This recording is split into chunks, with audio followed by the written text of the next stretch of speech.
લાલ કિતાબ, જેના સામાન્ય અને વૈજ્ઞાનિક ઉપાયો તમારા માટે પથદર્શક અવશ્ય બનશે. લાલ કિતાબ બનશે આપની સમસ્યાનો અંત, જેમાં આપના માર્ગદર્શક રહેશે શ્રી હરિવદનભાઈ ચોકસી.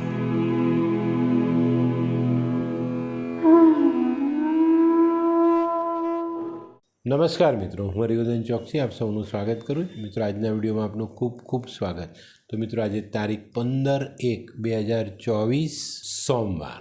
મિત્રો, આજે ખાસ એક વાત કહેવાની કે ગઈકાલે આપણે 14 તારીખ ઉત્તરાયણ ગઈ પણ ઉત્તરાયણને દિવસે રાત્રે 2:44 સૂર્યદેવે રાશિ બદલી. તો પુણ્યકાળ આજે લાગે છે, તો સૂર્યને લગતા દાન તમે આજે ચોક્કસ રીતે કરી શકો છો. અને આજે દાન કરો છો તો એનું પુણ્ય તમને સંપૂર્ણપણે સારું મળતું દેખાય. આ વખતે સૂર્યનારાયણ ભગવાને રાત્રે 2:44 રાશિ બદલી, ધનમાંથી મકરમાં આવ્યા અને ત્યારથી મકર સંક્રાંતિની શરૂઆત ગણીએ તો પુણ્યકાળ આજે સૂર્યોદય પછી લાગે તો ચોક્કસ આપણે આજે દાન કરીએ તો વધુ સારા પરિણામ પ્રાપ્ત થાય. તો મિત્રો, હવે જોઈએ આપણે કોણે શું કરવું શું ન કરવું. પહેલી રાશિ મેષ રાશિ. શિવજીને જલ ચડાવો, અને જલ ચડાવો એ પાણીમાં એક ચપટી તેલ નાખીને જલ ચડાવશો તો સારો ફાયદો. શું નથી કરવાનું? તો મિત્રો, આજે પૈસાની બાબતમાં આપણે કોઈને પણ ખોટો વાયદો નહીં કરીએ. વૃષભ રાશિવાળાએ આજે શું કરવું જોઈએ? વૃષભ રાશિવાળાએ આજે માતાના આશીર્વાદ લઈ ને પછી દિવસની શરૂઆત કરવી જોઈએ. અને ગઈકાલે જો સંક્રાંતિનું દાન નથી કર્યું તો આજે ચોક્કસ કરી લેજો. શું નથી કરવાનું? તો મિત્રો, આજે તમારા પોતાના કેરેક્ટરને બગડવા નથી દેવાનું. મિથુન રાશિવાળાએ આજે શું કરજો? મિથુન રાશિવાળાએ આજે સૂર્યને જલ ચડાવવું જોઈએ અને ગરીબોને મગનું દાન કરવું જોઈએ. શું નથી કરવાનું? તો મિત્રો, આજે આપણી ભાષામાં અપશબ્દનો ઉપયોગ નથી કરવાનો. કર્ક રાશિવાળાએ આજે શું કરવું જોઈએ? કર્ક રાશિવાળાએ આજે શિવજીનો ગાયના દૂધથી અભિષેક કરવો જોઈએ. અને મિત્રો, આજે મકર સંક્રાંતિનું જે પુણ્યકાળનો જે સમય છે તે આજે છે. જે ઘઉં ગોળ તાંબુ દાન કરી શકે છે. શું નથી કરવાનું? તો મિત્રો, આજે કોઈની પણ સાથે વધુ પડતી લાગણી બતાવવાની નથી, વધુ લાગણીશીલ બનવાનું નથી. સિંહ રાશિવાળાએ આજે શું કરવું જોઈએ? સિંહ રાશિવાળાએ આજે સૂર્યને જલ ચડાવવું જોઈએ અને કોઈ મંદિરમાં જઈને થોડી સાફ સફાઈ કરો તો ચોક્કસ ફાયદો થાય. આજે તમે પણ સૂર્યનું દાન કરી શકો. શું નથી કરવાનું? તો મિત્રો, આજે કોઈ પણ બાબતમાં લોભ નથી કરવાનો. અતિ લોભ એ પાપનું મૂળ. તો આપણે ચોક્કસ આજે લોભ નહીં કરીએ. કન્યા રાશિવાળાએ આજે શું કરજો? કન્યા રાશિવાળાએ પણ આજે સૂર્યનારાયણના આશીર્વાદ લેવા જોઈએ.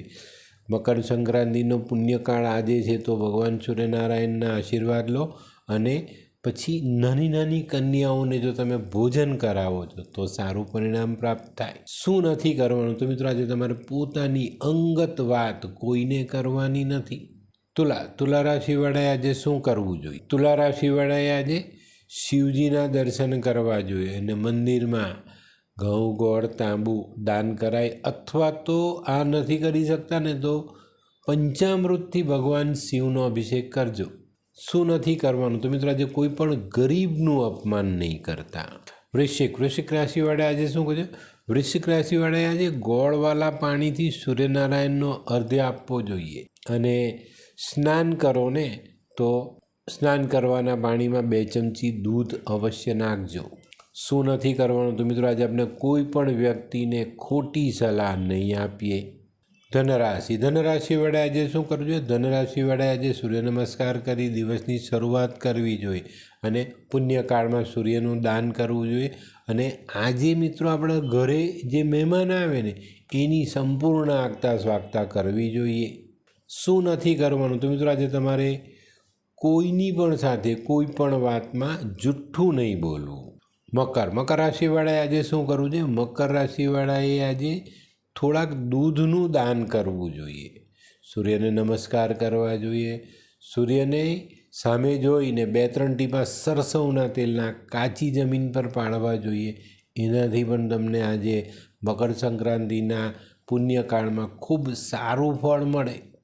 દાન કરવું હોય તો મિત્રો, લાલ વસ્ત્ર, ઘઉં, ગોળ, તાંબુ આવી વસ્તુ દાન કરી શકાય. તો મિત્રો શું નથી કરવાનું? તો મિત્રો આજે કોઈ આપણને પૈસા આપીને ખોટું કામ કરવાની પ્રેરણા આપે ને તો ના કહેજો આ કામ આજે નહીં કરતા. કુંભ રાશિ. કુંભ રાશિવાળાએ આજે શું કરવું જોઈએ? કુંભ રાશિવાળાએ આજે સૂર્યનારાયણને જલ ચડાવવા જોઈએ, સૂર્ય નમસ્કાર કરવું જોઈએ અને મીઠું દૂધ નાની નાની કન્યાઓને પીવડાવો તો તમને સારું પરિણામ પ્રાપ્ત થાય. શું નથી કરવાનું? તો મિત્રો પેલા જે સેલ્ફિશ માણસ, સ્વાર્થી માણસો છે એવા માણસો સાથેની દોસ્તી આગળ વધારવી નહીં. મીન રાશિ. મીન રાશિવાળાએ આજે શું કરવું? મીન રાશિવાળાએ આજે સૂર્યને નમસ્કાર કરવો જોઈએ, જલ ચડાવવું જોઈએ અને આપણા ઘરની સ્ત્રીઓને કામમાં મદદ કરવી જોઈએ. શું નથી કરવાનું? તો મિત્રો આજે તમારે માંસ મદિરાનું સેવન નથી કરવાનું. તો મિત્રો આ તો તમારા માટે આજના દિવસે કોણે શું કરવું શું ન કરવું તેનું જ્ઞાન. તો મિત્રો આજનો વિડીયો ગમ્યો તો લાઈક કરો, શેર કરો, યુટ્યુબ જોનારા શેર કરે ને સબસ્ક્રાઈબ કરે. હું હરિવર્ધન ચોકસી આપ સૌની રજા લો. ફરી મળીએ નવા વિડીયોમાં નવી જાણકારી સાથે. તો ચાલો બદલીએ જિંદગી. નમસ્તે મિત્રો.